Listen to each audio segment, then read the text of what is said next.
Welcome and good evening, everyone, to the Papillion-La Vista Community Schools Board of Education meeting for April 14, 2025. I call the meeting to order, and we will start with the Pledge of Allegiance. I pledge allegiance to the flag of the United States of America and to the republic for which it stands, one nation under God, indivisible, with liberty and justice for all. Thank you. Could we have roll call, please? Ms. Wood. Here. Mr. Bailey. Here. Ms. Butler. Here. Mr. Madler. Here. Ms. Witt. Here. Mr. Lotus. Here. Motion carried. Thank you very much. Please note that the Open Meetings Act law is posted at the entrance to the room. There are no excused absences. Moving on to communications. The first thing we have is our favorite thing of the night, recognitions. Dr. Rickley. Thank you very much, Ms. Witt, members of the board. For community members that are with us this evening, thank you for being with us. Whether you are here or watching at home, we appreciate you engaging with your school district and Board of Education. As Ms. Witt indicated, one of our most favorite things to do every board meeting is provide recognition for either students or staff that have somehow gone above and beyond and brought distinction or honor to their school district. We have 5 such groups tonight. So because we have such a large number, let me just kind of walk you through how this will look, because I bet we have moms, dad, grandpa, and grandmas that would like to join us as well. We'll announce each of the 5 groups that we're celebrating one at a time. After each one goes, we'll take a brief pause. If you want to come up and join me, we'll take a quick picture, and family members are likewise welcome to come up here and take a picture. We'll congratulate them, show them some Papillion-La Vista pride, and then we'll move on to the next group. Okay. The very first group that we are recognizing this evening, and it actually encompasses two different celebrations. First, the Papillion-La Vista South High School basketball team.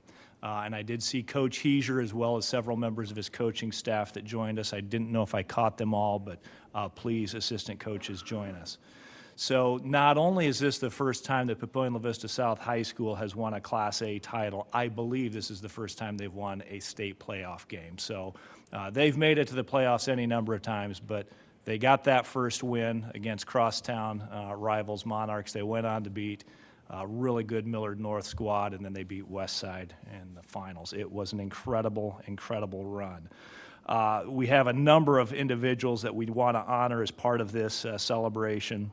The coach and the players were also recognized in the 2025 Nebraska Preps Basketball Awards ceremony. Joel Heiser, as part of their run, was recognized as Coach of the Year. Bryson Ball, who we'll get to more in just a little bit, was named the Class A Player of the Year, and Levi Webb was named the Big Game Player of the Year. On behalf of the entire Papillion-La Vista Community Schools Board of Education, please join us in applause in recognizing your Class A state champions.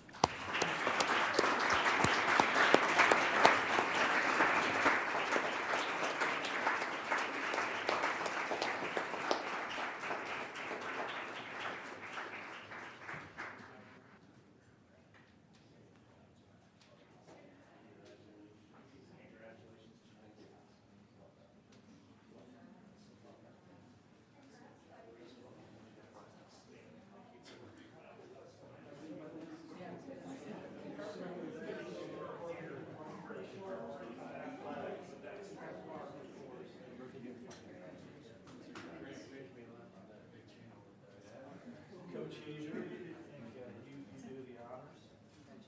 Probably better have you in the middle.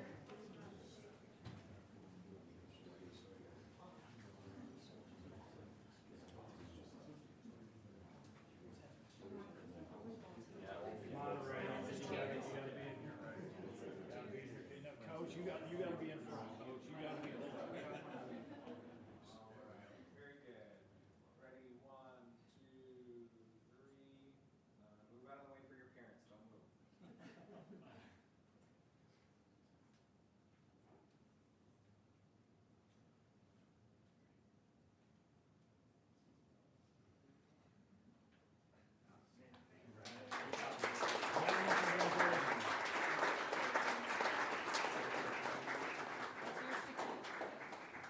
Super, super proud of our Titans. What a wonderful celebration for the building and the entire district. Coach Heiser, thank you again for bringing your players down. On a closely related note, the second celebration of the evening, we'll ask Bryson to stick around, who again coached by Joel Heiser. Bryson was named the honorary captain of the Omaha World Herald All-Nebraska First Team. That came out this weekend. He was named the Gatorade Nebraska Boys Basketball Player of the Year, and then completed the hat trick, of course, by being a state champion. I would venture to say, Bryson, perhaps that's the greatest honor of them all. Bryson, we are so proud of you. Can't wait to see what you do at Drake University. On behalf of the Papillion La Vista Community Schools Board of Education, please come down and be recognized.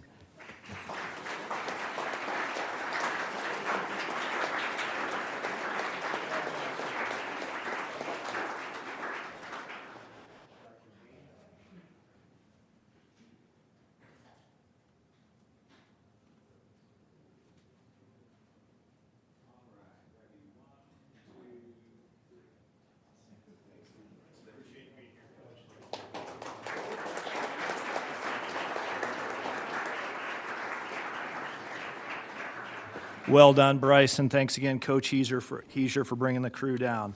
Next up, we have State HOSA. We have a team from Papillion La Vista High School, and I think Kate, was Kate here tonight? I've got State HOSA next on my sheet, but we can go wherever we want to go here, ladies and gentlemen. That's the beauty of having this in front of us. Okay, so we've got HOSA. So was Kate here, Krieger? Did we have I did see Kate in back. Outstanding. Thank you for being here, Katie. So we have a couple of different honorees under state HOSA championships, both from Papillion La Vista High School. We have Daewit Helu, who placed first in his category, Vicky Wu, who was first in her category, and Vicky was also selected as a state officer. If you're not familiar with HOSA, it's a future health professionals. It's a very prestigious state-level organization. Stands for Health Occupation Students of America.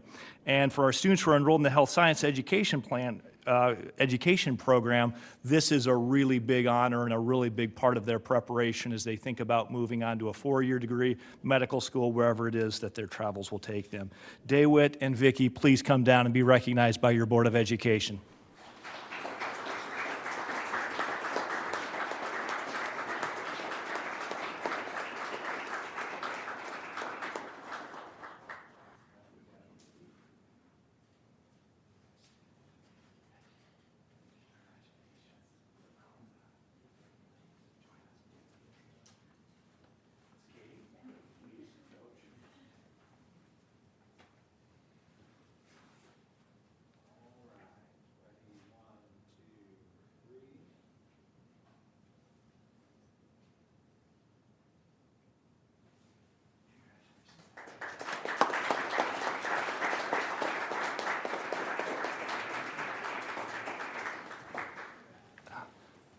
Well done, Vicki, and again, Katie, thank you for all that you do to support our students.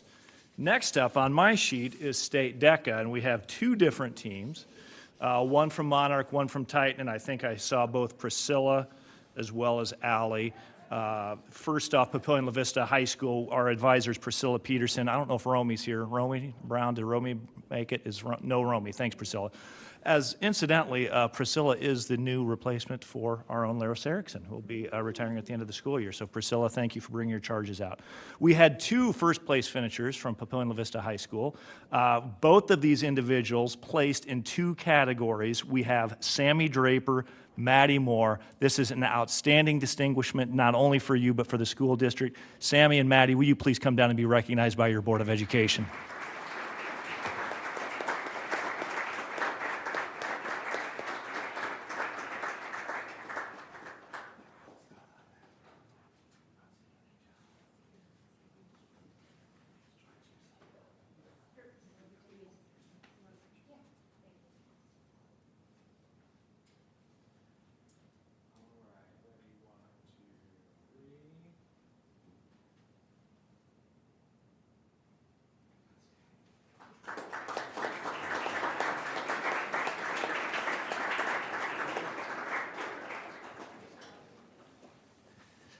Outstanding job, Sammy. Well done, Maddie. We are very proud of you. Priscilla, thanks for bringing the crew down. And last but by no means least, we are recognizing the team from Papillion La Vista South High School with their advisor of Allie Gillen, and I did see Allie walk in, I believe. We have several individuals as well as a team recognition here. Micah Kaverzagi, Alex Fisher-Tecco, Sloan Gregory, Jack O'Neill, and then the team awards were Jackson Hassel and Charlie Wright. More than 600 high school students and advisors from 35 chapters attended the DECA State Career Development Conference in Lincoln, which was last month, March 20th through the 21st, to compete in more than 40 chapter, team, and individual events and attend leadership workshops and more.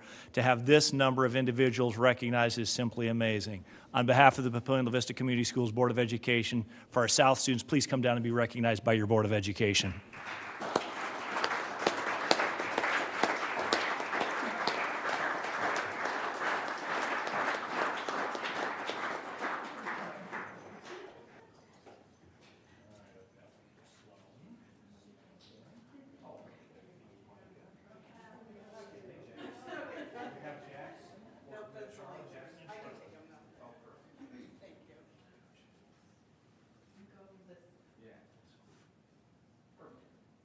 All right, 1, 2, 3, don't move.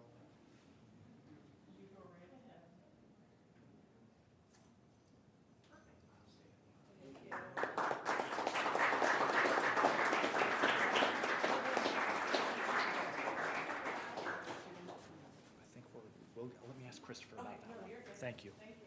Thank you, Coach Gillen. And again, Sloan and Micah, congratulations on your honors to Papillion La Vista South.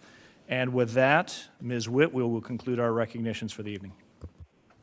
Wow, congratulations to everyone. What a group of athletes and scholars in our midst today. Absolutely. Okay, next on our agenda, we have Student Council.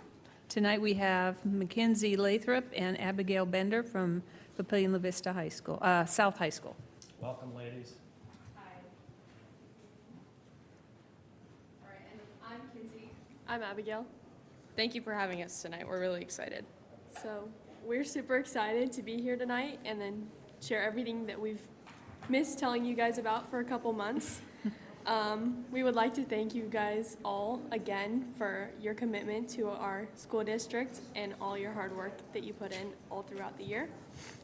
So as we wrap up the fourth quarter of the 2024-2025 school year, it continues to be a very, very busy time for everybody. We're preparing to finish very strong this year. We're coming off a very successful prom weekend, so some of us are a little bit tired after partying, but it was very fun prom, very fun post-prom, and we wanted to take a moment to highlight some of our groups that we had throughout the school. So first we want to highlight our athletics. Like, as we said, we now have a state championship basketball team, which is super exciting. I don't know if you guys got to attend some of the games, but they were so much fun, so exciting. We just want to reach out and say thank you to all of the fans. Our Titan Power chant was a fan favorite, and we love that. So we're super happy for them. First state title in school history and first state win. So super, super exciting. And then we have spring sports. They're kicking into high gear. Some of them are entering their metro tournaments and stuff like that. Our boys soccer team is 6-4 and is ranked 5th in the state. I've seen 5th, I've seen 3rd. I don't know. I choose to believe 3rd. I like that better. The girls also have a strong young team. They are 4-4 and continue to grow and develop with each game. Track is off to a hot start. Our boys and girls have gotten a lot of wins. The girls have won the College of St. Mary, Doan, and Prep invites, and the boys have won the College of St. Mary and Prep invites. So yeah, they're looking super strong. We're super, super proud of them. And then baseball is starting off 12-3 this season, and they are currently ranked number 2 in the state. Moving on to fine arts, our theater program is preparing to kick off their big production, Alice by Heart, which is like a Alice in Wonderland retelling. I don't know. I've never seen it, but it's going to be really good. This is going to be our very big spring play. It's going to be May 1st, 2nd, and 3rd, all at 7 p.m. So we'd love to see you all there. I know I'm going to try and make it. I will be there. They're promising a very unique and powerful performance as always, and we cannot wait to see it. Another thing, our band winter percussion group just traveled to Dayton, Ohio this past weekend, and they competed against other elite bands from across the nation. They had a very successful season as well, so I think they were excited to go travel and show off their skills. Yeah, we're super proud of our band as always. And then we have a ton of clubs at Papio South, as you guys know, so we're going to highlight a few, starting off with our very own student council. We just hosted a Me and My Guy dance. It was kind of like a daddy-daughter dance, but a little more inclusive for Papillion area elementary schoolers. It was a huge success. We raised a lot of money for Make-A-Wish through that. And then we are getting ready for our annual blood drive coming April 25th. So I'll use my platform if you guys are available April 25th at any time. Please sign up for donations. We would greatly appreciate that. We really hope to see a large group to help save some lives. So we have just gone through with our council and officer elections. Abigail is our new president next year. Super exciting. So you will be seeing more of her. Yep. And then we are preparing for seniors to graduate, so I will not be with us next year because I'm graduating, but it was a fun year. I guess we still have a little bit left. And then DECA, we saw a bunch of students highlighted from our school's DECA. We're super proud of our DECA. We take a lot of pride in our DECA. They dominated at Metros with 16 Titans placing in the top 8, and 10 of them are finished in the top 3, which beyond, like, I don't really know what goes into DECA, but that seems great. And then a huge congratulations to all our competitors for their hard work and success. We are proud of their dedication and achievement, and we are wishing them luck at Nationals in Orlando coming up. And then National Honor Society members have been hard at work volunteering in various activities. Senior Day of Service was a success. Seniors had the opportunity to volunteer around the metro area. I know I was picking up trash at Fontenelle Park. It was super fun to just hang out with my classmates and do good for the community. So our hours were due today as seniors, but juniors have a little more time. But yeah, we're excited for our NHS senior breakfast. Just all the things to kick off the end of the year.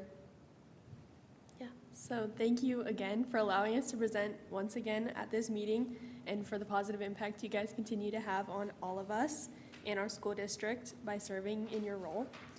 We're very, very proud of our school and what we've accomplished and what we will continue to accomplish as we finish off this year. Last month, I think. How many days? Yes. However many days. Yeah, I think there's like Almost 17 done. days. Yeah. Or for me, there's 17 days. For her.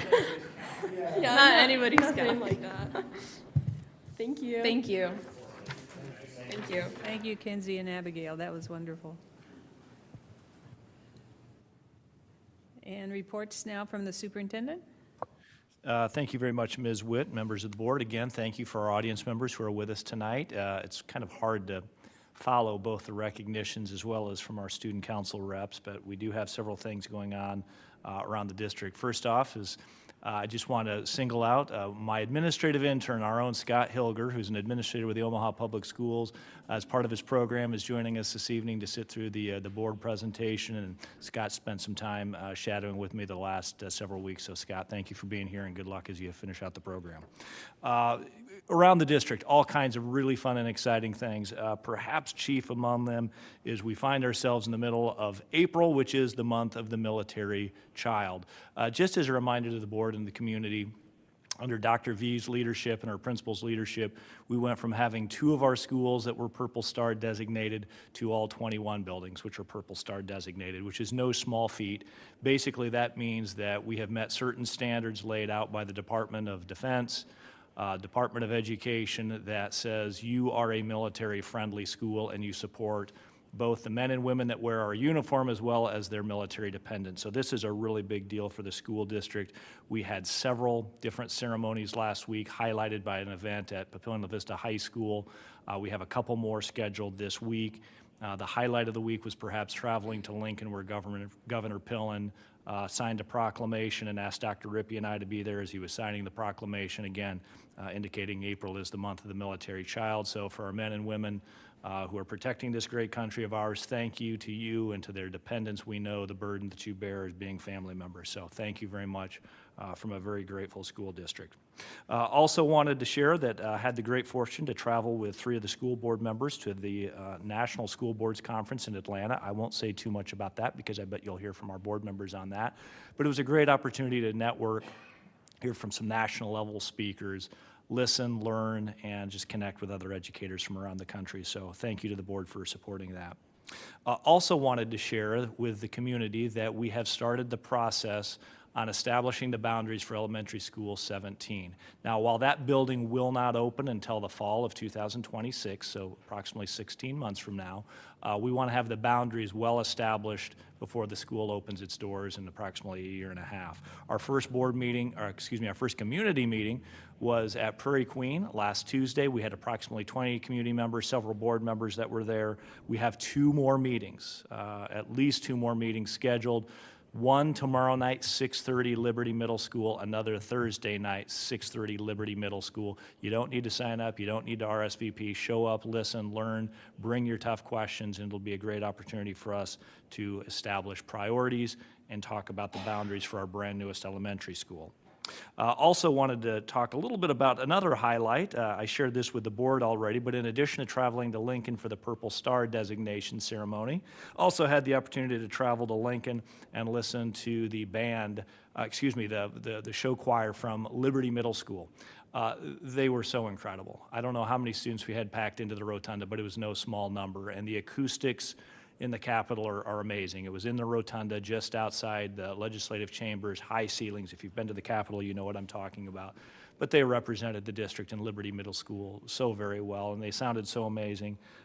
Even Speaker John Arch, who hails from Papillion, stepped out of his office and he listened to the full concert from our vocalists. So it was an incredible experience to see our middle schools students perform. Also wanted to thank our Title I principals. We have 5 Title I buildings. We had several board members show up. Monarch High hosted. We had a great event. We had wildlife encounters for the kids. We had a really great guest speaker. Our numbers weren't what they were in previous years, but it was still a great opportunity for our parents to come out with their kids, have a free meal, hopefully learn, and engage with our administrative team. And last but by no means least, we have our final community closet event of the year. I think everybody in the district's probably aware of what the community closet is, but we accept donated, gently worn shoes, clothing items, hygiene items that have been donated, and we distribute them to families that need them. April 26th, 10 to 12 at La Vista Middle School. And I'll put in a shameless plug for Dr. Myers. Usually we have loads and loads of volunteers. For whatever reason, we're a little bit short on volunteers. If we have anybody that's interested, including board members, we've had board members in the past, including Mr. Bailey, that's come out and volunteered. If that interests you in the least, that is April 26th, 10 to 12 at La Vista Middle School. And with that, Ms. Witt, I would conclude my superintendent comments. Thank you, Dr. Rickley. Board member reports. Who wants to be first? I can start us off. I had the opportunity on April 1st to travel with Ms. Witt to the Open Meetings Law Workshop. Some great reminders for me as I continue to learn procedures and processes of our board. So they went over many of the rules and guidance that we have so that our meetings are run effectively. On April 2nd, I attended a 4th and 5th grade music program at Anderson Grove with a sports theme was the feature, and I just really appreciate how our music professionals continue to engage our kids by making the programs fun for them, and there was a definitely high engagement there. On April 2nd, I had the pleasure of attending the liaison lunch at PLEC, our early childhood center with Dr. Rickley and Ms. Siri. Again, we spent some time discussing their program review that was just completed this year. They were very excited about that process and even surprised by some of the outcomes. They walked away with some good data and feel that this is data that they can continue to use moving forward.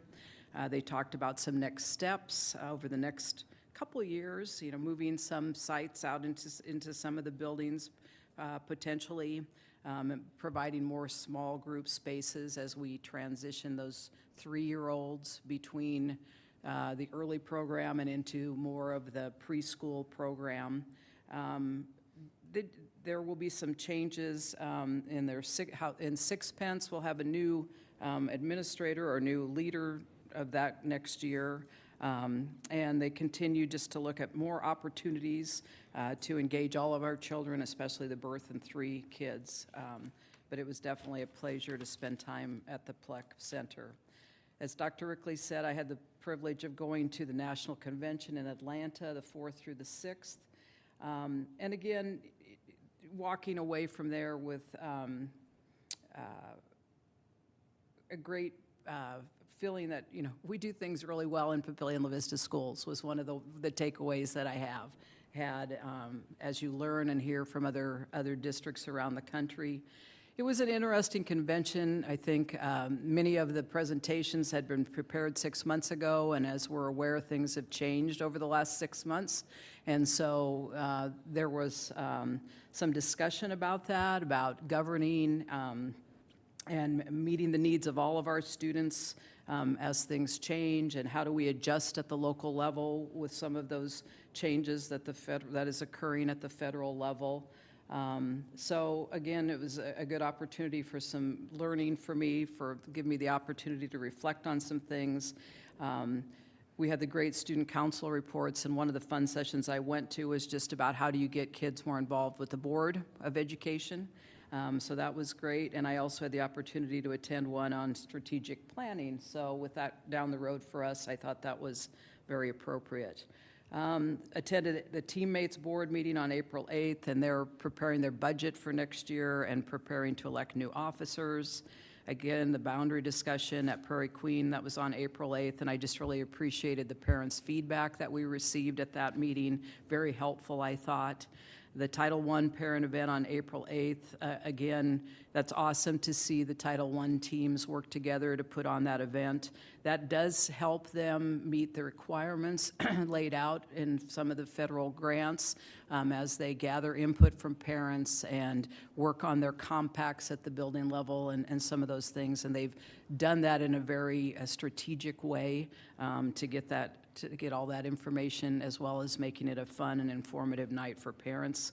Sue Ann and I went and listened to the speaker, and he talked about behavior. And so, as any parent or grandparent knows, behavior is always a big part of life with kids. And finally, on April 9th, Mr. Bailey and I attended the last maybe meeting of the year and heard about how other groups in the area, other school boards are finishing up their years, their season, I guess it's a season, finishing up the year. That's right. So, thank you.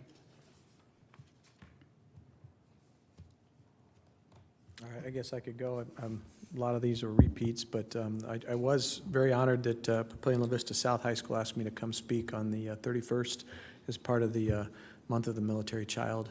They kind of had me speak about my experiences and what my kids went through and how they could help with, continue to do everything that they do.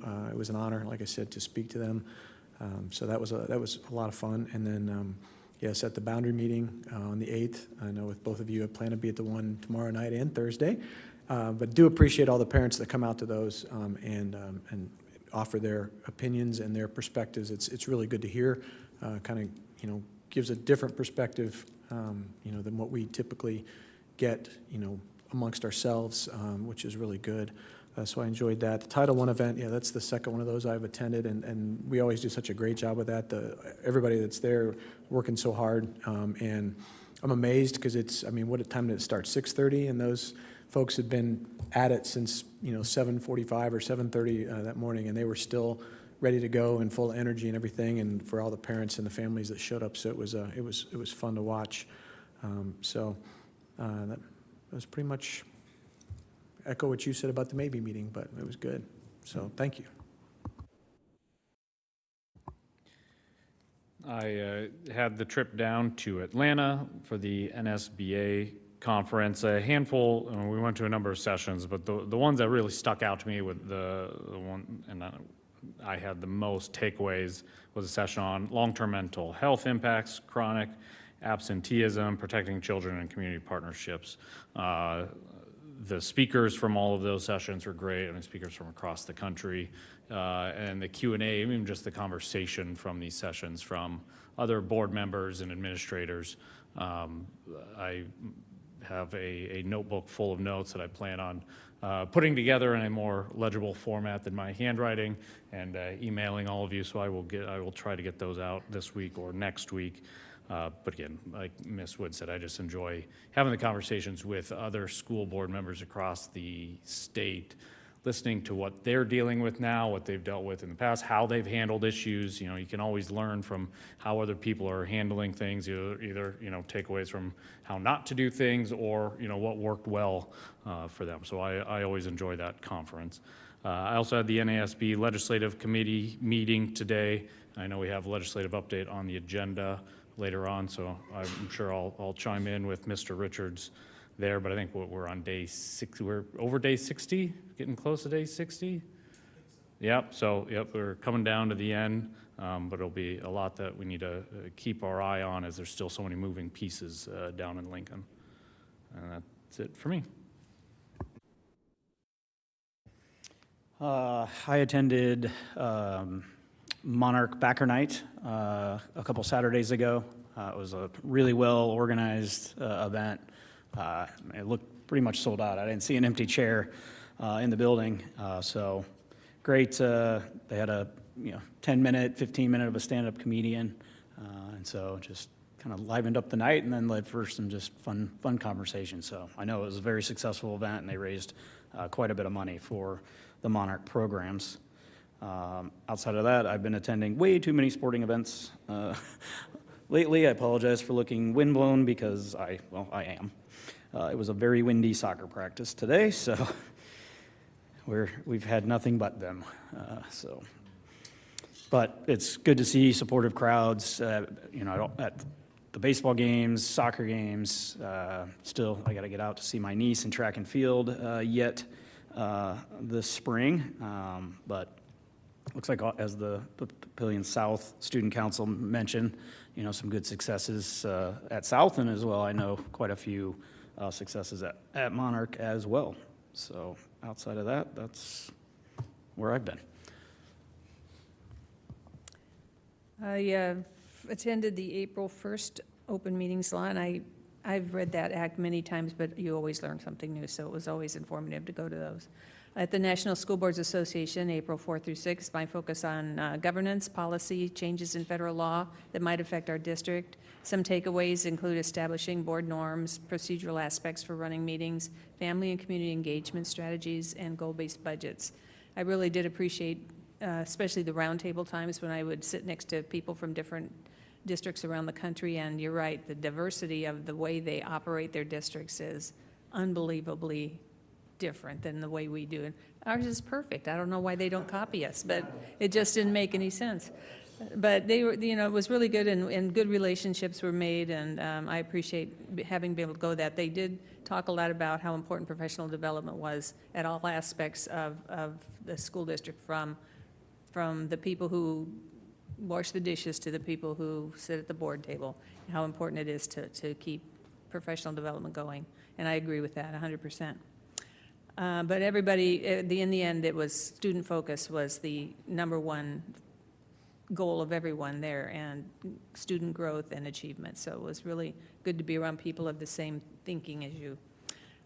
Tuesday, on April 8th, I did the boundary listening session at Prairie Queen. I really appreciated the parents who were in the room. They had some insightful and informative hints for us or suggestions. I thought things I hadn't thought of, so I'm looking forward to the next two, this Tuesday and Thursday at Liberty. And then the family night at Papillion High School, Papillion La Vista High School. Even though there weren't as many families as we expected, the families that were there were having a good time. The kids were there. I think that's a wonderful experience to be able to be together, and the importance of being able to come and work on the federal programs requirements for that. It's helpful to have everyone there, and Dr. McNiff from ESU 5 was very informative on child behavior. I wish I'd have known some of those things when my kids were little, but too late. Okay, any other board comments?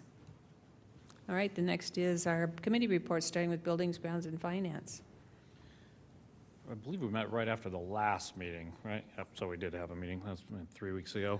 Yeah, it's been a while, I was trying to think. Yeah, we do have a meeting in 2 weeks, but a number of the items that we discussed at the last committee meeting we are going to be discussing later for both action item and then the discussion information items as well. Human Resources, Student Services. Yes, we met, I believe, the following day, and we have multiple items on tonight's agenda. That's what we focused most of our time on during that last meeting. And Curriculum and Americanism. Yeah, we met way back on the 25th of March as well. We had a number of things that, as everybody else has said, that are going to be on the agenda for tonight. And in addition, we talked a lot about the strategic plan and how that the beginning of that is going, and how the group has met, the student advisory groups have met, and then we had certified and classified advisory groups are going to meet as we start to get that process rolling. Thank you. Moving on to item 3, action items, action by consent. I make a motion that we approve the action by consent items as listed. Second. We have a motion by Ms. Wood and a second by Mr. Bailey. Roll call? Mr. Bailey? Yes. Ms. Butler? Yes. Mr. Madler? Yes. Ms. Witt? Yes. Mr. Lotus? Yes. Ms. Wood? Yes. Motion carried. Thank you. Next item on our agenda is the Papillion La Vista High School and Liberty Middle School track construction project from Mr. Richards. Thank you, Ms. Witt. Good evening, everybody. We did receive 2 bids on these 2 projects here. The low bid being from Nemaha Sports Construction out of Lincoln. They've done many of our projects in district, and they do a lot of school districts out of the district. They've done Memorial Stadium turf, so it's a pretty reputable company here. It's at $1,295,233.58. The project does include replacing the Monarch track, concrete replacements at that track area, improving the shot put area. We are recommending getting new goalposts put in on that practice field. Those are really, really old goalposts over there at Monarch. As part of this, while we're in there, we'll be replacing the siding for the shed as well at the Monarch site, and then replacing, or not replacing, but resurfacing the Liberty Middle track. So as part of this project, as you know, with the bond that we will be doing Papillion Middle and La Vista Middle this summer, with the track resurfacing, or actually total replacements on those 2 tracks, which we've already approved earlier this spring. So all 3 of our middle school tracks will actually have a track surface now. This project does fall within our estimated budget range that the engineers had estimated, and the administration would recommend approval of this bid as presented. I'll make the motion to, 1, approve the Papillion La Vista High School track replacement and Liberty track surfacing projects as presented by Nemaha Sports Contracting LLC for the amount of $1,295,233.58. And 2, to delegate authority to and authorize the superintendent of schools or assistant superintendent of business services for the school district to sign, execute, and deliver such construction contracts, sign and approve any change orders, pay the contract price and other expenses related to the construction projects, and take all other action necessary to complete any requirements or obligations under the construction projects and contracts. I will second that.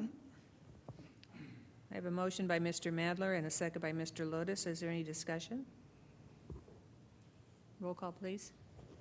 Ms. Butler? Yes. Mr. Madler? Yes. Ms. Witt? Yes. Mr. Lotus? Yes. Ms. Wood? Yes. Mr. Bailey? Yes. Motion carried. Thank you. Our next action item is Policy 3000, Business Services. Mr. Richards. Yes, we did review Policy 3000s, and we did not find any need for changes at this time. I make a motion to acknowledge the review of Series 3000 Business Board Policies. Second. I have a motion by Mr. Bailey and a second by Mr. Lotus. Any discussion? Roll call? Mr. Madler? Yes. Ms. Witt? Yes. Mr. Lotus? Yes. Ms. Wood? Yes. Mr. Bailey? Yes. Ms. Butler? Yes. Mr. Madler? I already said that. Next item on the agenda, Mass Communication Systems, Dr. Villarreal.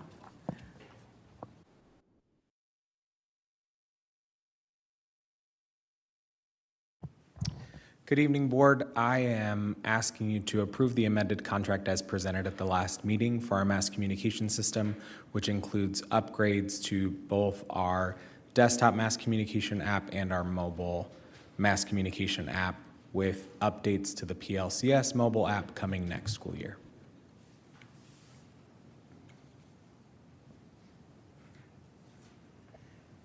I'll make a motion to approve the final site contract addendum and to upgrade our mass communication system to Messages XR Enterprise and Teacher Communications Enterprise.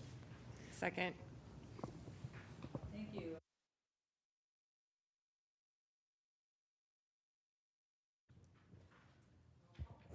Ms. Witt? Yes. Mr. Lotus? Yes. Ms. Wood? Yes. Mr. Bailey? Yes. Ms. Butler? Yes. Mr. Madler? Yes. Motion carried. Thank you.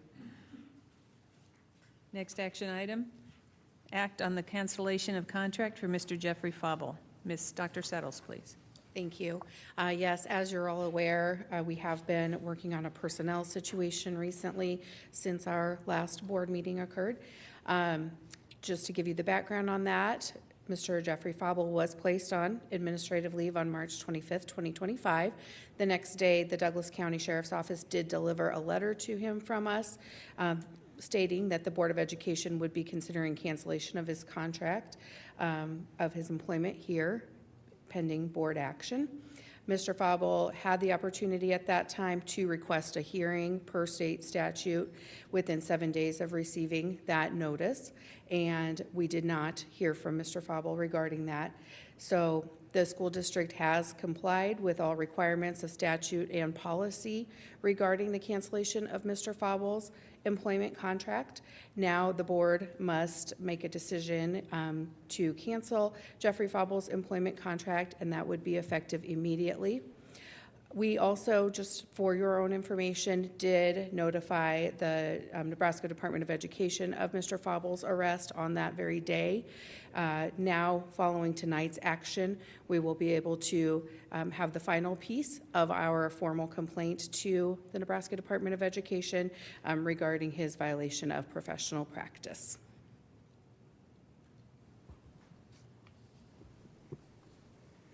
I will move to cancel the contract of Mr. Jeffrey Fauble per the following resolution. Whereas the Douglas County Sheriff's Office notified Jeff Fauble on March 26, 2025, that the Board of Education would consider the cancellation of his employment contract effective upon board action, and whereas Mr. Fauble did not send a request for a hearing within 7 days of receiving the notice, and whereas the school district has complied with all the requirements of statute and policy regarding the cancellation of Mr. Fauble's employment contract, now, therefore, be it resolved that Jeffrey Fauble's employment contract be canceled, and the same is hereby canceled effective immediately. I'll second that motion. Thank you. I have a motion by Mr. Lotus, a second by Ms. Wood. Do we have any discussion? And I will tell you, if you want to discuss specifically Mr. Fauble, we have to go into closed session. If you have any general questions about process, you may direct those to Dr. Settles. Any discussion? I just had a question. Can you just very generally, very broadly go over the district's hiring process? Yep, sure. So hiring practices in general are governed obviously by several authorities, but then specifically here in PLCS, we do have board policy in place that we do follow. That's 4001. And in this situation and all, we do follow those board policies. Those hiring processes include obviously extensive reviews of applications, of all of the documents that the applicants provide. We vet transcripts, go through written and verbal reference checks. We do screening interviews and then as well as in-person interviews. We verify the certifications of the applicants, and there's other pieces that go into that as well. It's a very extensive application or a very extensive process. Following the acceptance of a job offer, we do follow up with a number of things while we are onboarding the person, and that does include comprehensive background checks. Those background checks are, they include but aren't limited to statewide criminal, national, federal criminal, National Sex Offender Registry, Adult and Child Abuse Registry, and multi-court jurisdictional searches, as well as checks of social security numbers and names. And pending things that may show up on that, then we have further processes that we follow. So clearly, what we did, we missed some things with this, and, obviously, we are all, very upset about this, and I know I've spoken to Dr. Rickley. I haven't spoken to you directly about this, but are we looking into trying to further some of this? Because clearly, one of the things you said was documents provided by the applicant. Is there a way to find documents that may not be provided or anything like that that we could look for? I know you may not have an answer now. I guess I'm kind of looking for a general, what can we do to get better so that this sort of thing does not happen again, if we can possibly keep that, from happening? I know that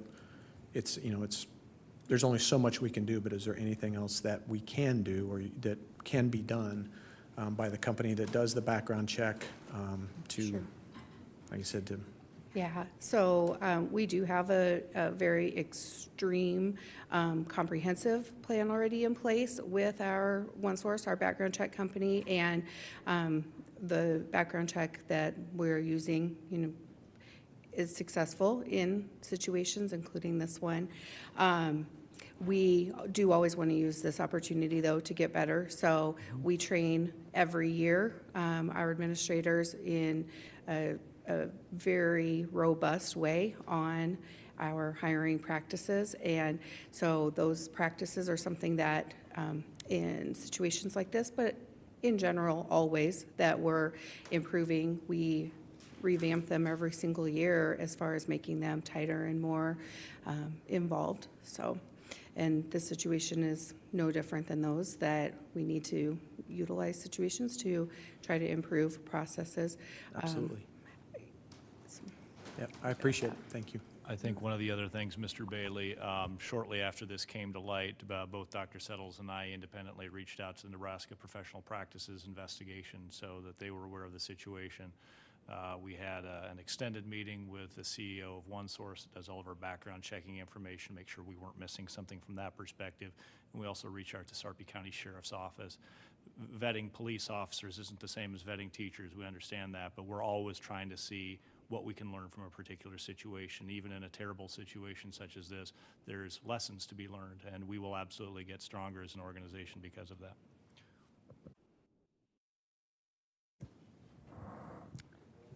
Thank you. If there's no further discussion, call the vote, please. Mr. Lotus? Yes. Ms. Wood? Yes. Mr. Bailey? Yes. Ms. Butler? Yes. Mr. Madler? Yes. Ms. Witt? Yes. Motion carried. Thank you. Our last item under actions by consent, by action is the 2024-2025 inclement weather adjustment to the calendar. Ms. Siri? Yes, good evening. The wind has picked up. It's like they knew we were going to talk about weather. Okay, what you have in front of you in the board packet is a response to our current 2024-2025 school year calendar. As you know, we had 7 days that we lost of instruction due to weather this year, all taking place in the second semester of the school year. What we looked for were solutions that basically could do a couple of things. We missed 7 days. We do not need to make up all 7 days, and that is not the request tonight. What we are looking for is a way for us to increase all instructional time for students that would be valuable. We also need to take into consideration the outline guidance that's in Rule 10, specifically when it comes to our senior students, as their calendar ends early due to graduation. And also Rule 11 outlines minutes for preschool, which was impacted by the 7 days. And then finally, with the adjustment in the calendar, we wanted to ensure that our staff had an opportunity for their professional development as well. So the recommendation that we're making tonight, if you look there, is you will see currently we are looking for one day for all students, and that day is April 21st. In the calendar as it stands right now, that day was a professional development day with no students reporting, so we are asking that that be a regular school day in which both students and staff would report. The second request is the preschool. On April 28th, we did not have preschool scheduled in the afternoon, and so we will pick up that time for our PM preschool to help with their minutes. And then the last two focus mainly on the senior class. The senior class was to be finished on May 8th with a partial day, and we are asking that they attend the full day that day, and their last day be the 9th of May. On the last day for seniors, they literally go through a checkout process, they practice for graduation, and we have a senior celebration, usually in the high schools plan an event for them. So that will actually take place on the 9th, and the 8th will be a regular school day. With us using the April 21st date, which was the staff development date, as a day for all students, then that professional development day for our staff would be moved to the last day, which is May 27th. So basically what we're asking for is one day for all students, 2.5 days for seniors, and a half day for preschool, with the adjustment in the calendar.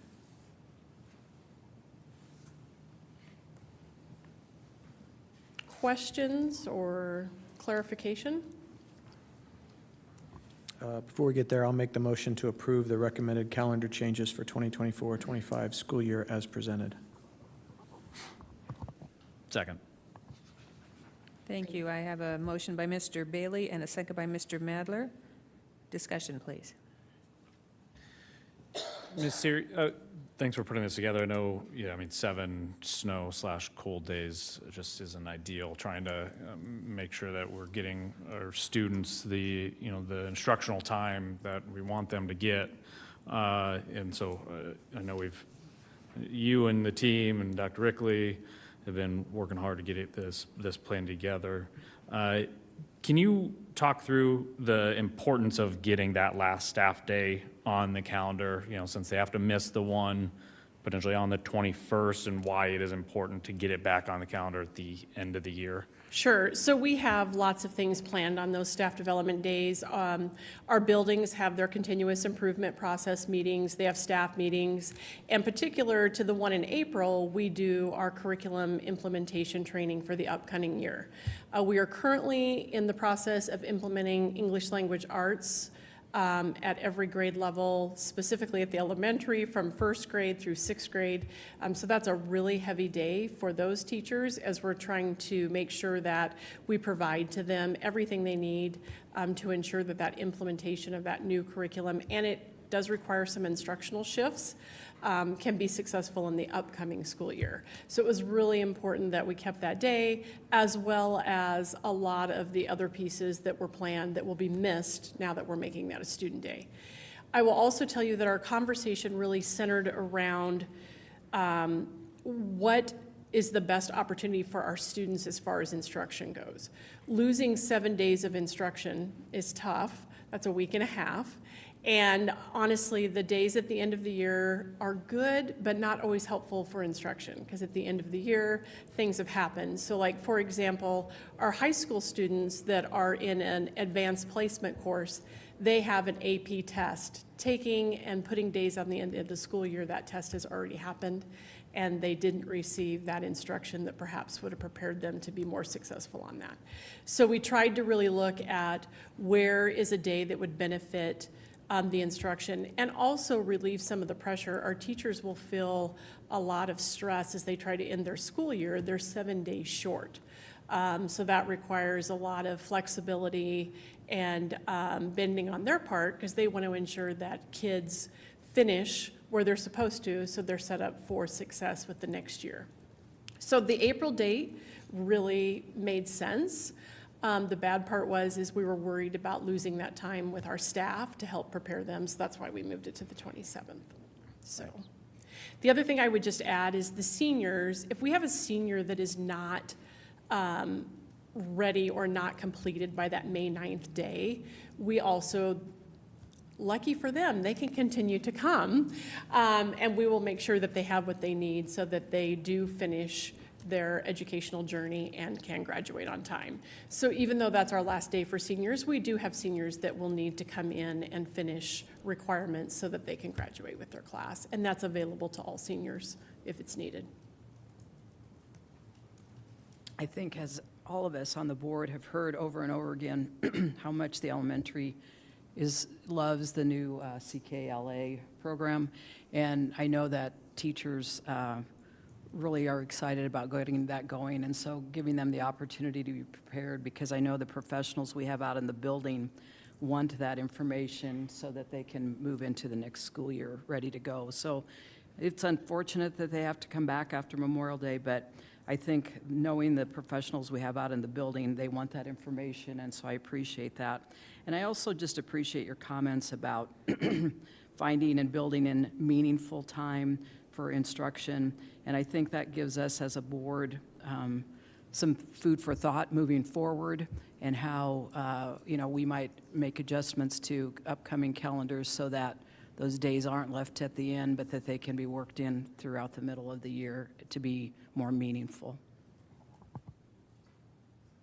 Yeah, thank you for saying that. I was going to bring that up. I really think as a board, we need to look at our calendar and see if we can find days that, I don't know the best way to do it off the top of my head, but so that we can be more prepared for this instead of catching families off guard by taking a day like this and not using the 3 days at the end of the school year, which, as you mentioned, don't help our seniors a whole lot since they graduate early and they're the ones that need the minutes. The other thing, and I do appreciate all your work. I know I brought up to you, since my wife is an elementary school teacher, adding minutes to days, and I know that you all, we talked about that quite extensively. And for elementary school teachers, that's a lot easier than trying to do that at the middle school and high school, where you'd have to add on just a couple minutes to 7 or 8 periods or whatever they're going each, for a number of days, which just, again, doesn't give them meaningful instruction. So I just kind of wanted to bring that up, that we did talk about that quite extensively. Again, thank you and everybody for all the work of putting this together. I'll just comment. I mean, as a parent, we're told by the schools to make plans on out-of-school days so our kids don't miss in-classroom learning. And here we are as a board changing the calendar and taking away those days off. I am in full support of the calendar change. I do think it's the best option, but I also am in full support of finding those days in the school year. I think you may see at our next board, as early as our next board meeting, a proposal to potentially modify the 2025-26 calendar. We didn't want to put it on this specific agenda and confuse things. Is this year? Is this next year? So with the board's approval, we will absolutely revisit that. The other thing that I think is really important to remember, first off, I want to thank our staff and our parents for being flexible. I know this is not ideal. Also want to thank Ms. Siri and Dr. Settles for their hard work in putting this together. This is no easy task. When we want to start school at a particular time and be out by Memorial Day and have a certain number of days for winter break, and then we want to have time for spring break, and then you start pulling all these levers, you get to the end of the school year and you have 7 snow days, which were not necessarily accounted for, nor typical. Typically, we get 2 to 3 snow days, and we have very few options left at our disposal. I will say this, though. Even if every one of our grade levels, including our seniors and early childhood students, would have met the mandated hours of 1,082 at the secondary level and 1,032 at the elementary level, I would personally still be advocating that we find the time. Why? Because instructional time matters. And in my 12 years here, I have found that this is not a district that's okay with the bare minimum. This is a district that aspires to something greater, and perhaps the single greatest tool we have in our toolkit in advancing student achievement is time with students. If we learn nothing else from the pandemic, when kids were out for long stretches of time and teachers were out for long stretches of time and school districts across the country were in remote learning, learning does not occur in those kind of environments. It just doesn't, or certainly at a very reduced rate. So contact time matters. This is our best effort to recoup some of that instructional time. Again, I know it's not ideal. I hope this doesn't sound preachy, but it is something, it's what we're in the business of. We're in the business of teaching kids, and when we have a deficit of instructional hours, it is our job to make up that deficit, even though that may create challenges for families and professionals along the way, and we shouldn't apologize for that.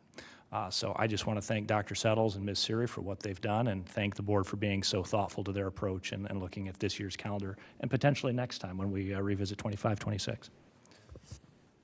Thank you. I agree that instructional time was our number one conversation during our robust subcommittee meeting about how the calendar changes could be made. And I appreciate that we're going to look at next year's calendar, make adjustments so that those times can be made up during the year rather than waiting till the end of the year, when, as we know, it's very hard to get kids to sit still when it's almost the end of school. So thank you for that. And also, I appreciate that the Professional Development Day is being kept, because that curriculum is important. And I think, like I said earlier, professional development is important at all levels, and our teachers, we appreciate them, and they are professionals, and they do their job, and we appreciate them for what they do. So are we ready to vote?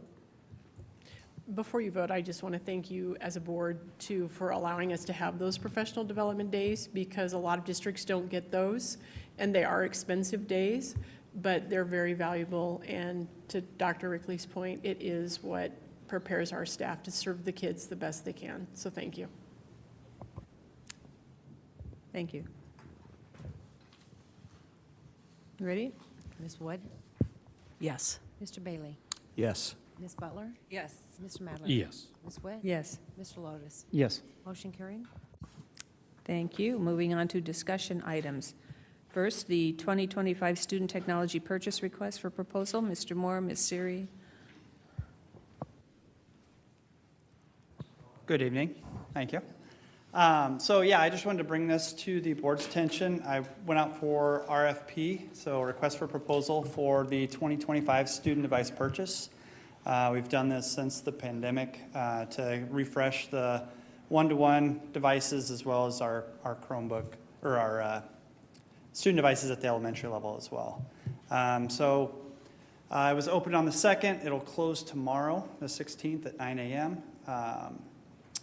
One thing I did put in there was a 60-day, I tried to keep the price at a 60-day lock based on the close for tomorrow. So I'm hoping we can keep those prices at the same, at what they give us right now, barring tariffs and all that fun stuff. So, but yeah, that's the, we've got some demo units coming. We've actually got some in stock right now. I've already got technicians diving into them, taking them apart, checking the repairability on them, and we're doing our diligence to evaluate them to try and find the best product for the students. So, yeah. If you guys have any questions, let me know.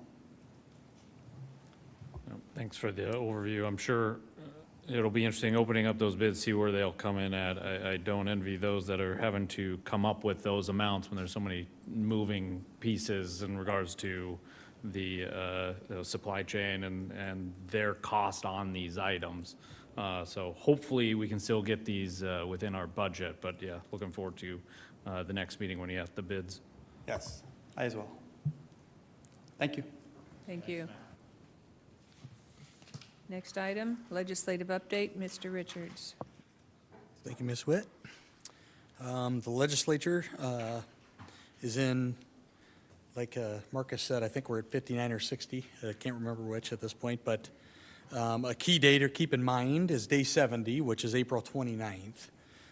So that is the last day I think bills are allowed out of the committees.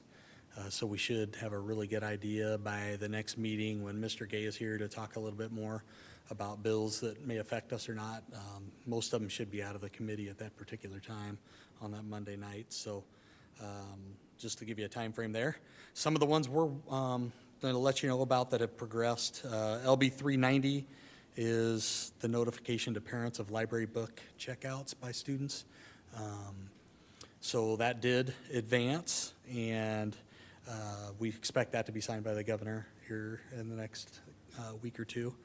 LB 140, the electronic cell phone policy, which mandates boards to have a policy on electronic devices within the school properties, is out, and that one is advanced to the final reading.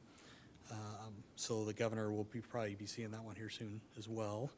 So just to keep an eye on those two bills, almost finished up with. And then LB 653 is one that we're kind of keeping a close eye on here. That's the education priority, or it's Education Committee priority bill that has to do with special education option program. Basically, it tells districts you cannot deny over 16% of your total enrollment applicants. So it kind of puts a deal where districts right now can close capacity in their special education programs by program or building, for that matter, because of staffing, right? This bill kind of puts districts to say you must take them if you have taken in that many, it's over 16% of option within your district. So it's kind of a deal where we'll look at that formula closely, see where we're at. If a parent applies to a school and that one's closed for special education, then we can redirect them to another school within our district that may be open.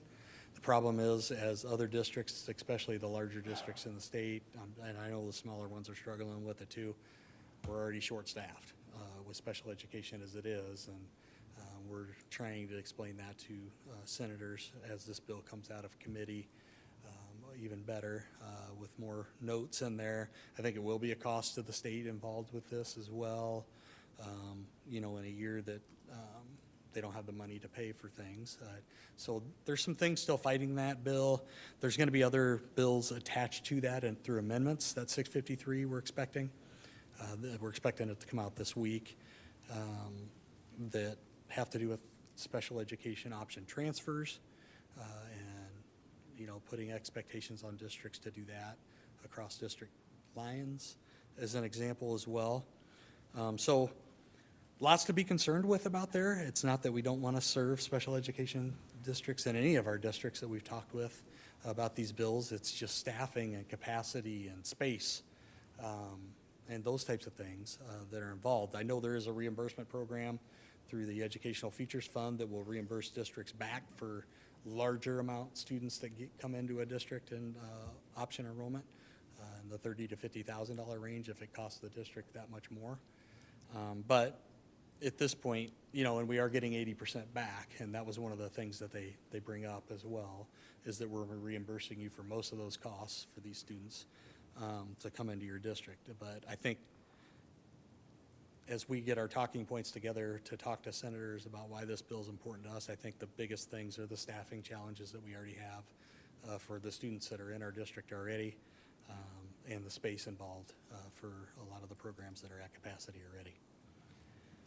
So we'll look for that one to come out this week. And then we're watching for, we've got a list that we think are going to be attached to that 653. We'll just have to wait and see if those come to fruition this week, and we'll talk to you more about that at the next meeting as well, and our subcommittee meeting. So with that, I mean, those are the ones I wanted to bring up to you tonight, and then we'll know a lot more by April 28th meeting to talk to you about.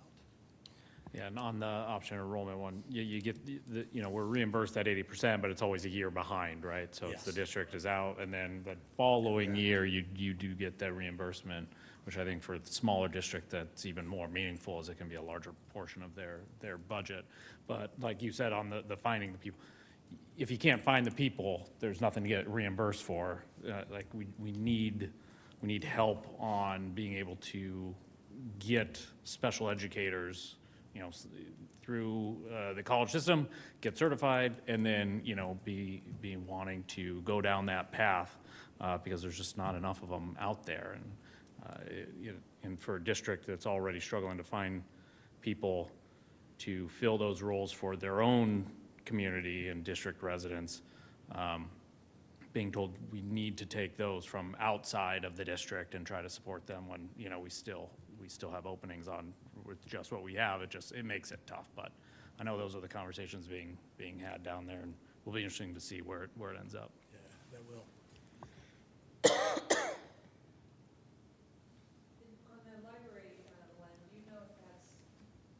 sorry, do we push that notification, or it's passive where they can come and look it up? Because parents can already do that, correct, on Yeah. our system? Right now, parents Yep, can. so it's currently in the app. So when a parent looks up their student schedule or they're looking at their student's grades, there is a sub-tab that says library, and if they click on it, it will tell them what books their student has checked out, when it was checked out, and when it's due. So And do you then, know of course, if the the new follow- law, oh, if I'm the new sorry. law will require us to push that out, or if they can just, It updates every night, so they will have full access to it. And then our Follett system, of course, is available through our district website where they can research any book in our library. Yeah, the bill, last I saw, it had to be pushed out, but I don't know if it was amended. okay. Yeah, I think it did. And that won't be, take effect till 26-27 school year. So we have some time to kind of get organized and make sure we're ready for that. Okay, thank you. And lastly, I thought I heard that the governor was limiting the number of bills that could be piled on to a Christmas tree law, that he wouldn't sign any that had more than a certain number. Is that true?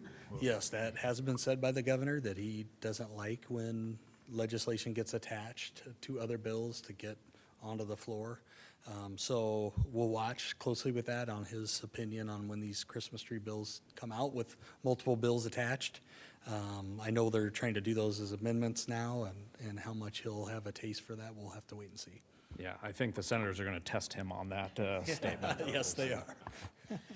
And speaking of governor and the budget and everything, he's trying to take funds from lots of different places. And I heard today that one is paying for ACT testing for students, that it would still be a requirement, but then the school districts would pick up the cost of the ACT testing. Is that something? I have not heard that yet, Ms. Wood, but that's something we'll try to keep our ears to the ground on. Yeah, I think the Appropriations Committee hasn't yet fully released the budget, but in the governor's proposal, it was to remove the funding for the ACT tests for all the juniors. It doesn't say, so it leaves in that all juniors have to take the test, but it pulls out the state funding. So it doesn't say the district has to pay for it, but it also doesn't say who is paying for it if they aren't. So I think still TBD. Thank you. Very interesting. Last item on our discussion and information is policy review for the 4,000 series. Dr. Settles. Thank you. Yes, the month of April is time for the annual review of the 4,000s personnel. Based upon this review, if there are items that we need to bring back to you, we'll do that hopefully at the next meeting, and then bring a recommendation to you for action in May. Please let us know if you have anything that you notice that you would like us to take a look at in there, and let myself know or let one of the subcommittee members know. Thank you. Thank you. Item 5, public comment for items not on the agenda. We do not have any tonight. I'd like to review the future board calendar. On April 18th, no school. On April 23rd, the 2025 years of service and retirement here at Central Office at 3:45. April 26th, prom at Papillion La Vista High School. And on April 28th, Board of Education meeting here at 6 p.m. I want to thank Ms. Baranko, our recording secretary, and Mr. Moore for technical support. No other business. We close at 7:13.